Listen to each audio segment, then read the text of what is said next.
राज्याचे उपमुख्यमंत्री अजित पवार यांचा विमान अपघातात मृत्यू झाल्याची बातमी आली आहे. या विमानातनं एकूण 6 जण प्रवास करत होते.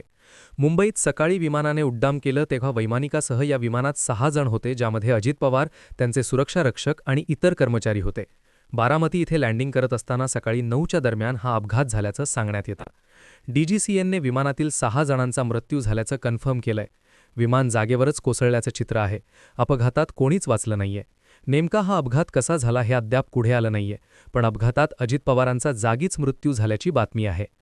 राज्याचे उपमुख्यमंत्री अजित पवार यांचा विमान अपघातात मृत्यू झाल्याची बातमी आली आहे. या विमानातनं एकूण 6 जण प्रवास करत होते.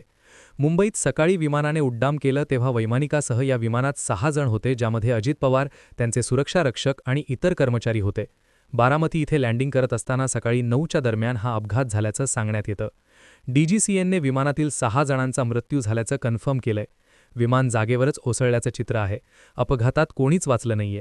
नेमका हा अपघात कसा झाला हे अद्याप पुढे आलं नाहीये, पण अपघातात अजित पवारांचा जागीच मृत्यू झाल्याची बातमी आहे.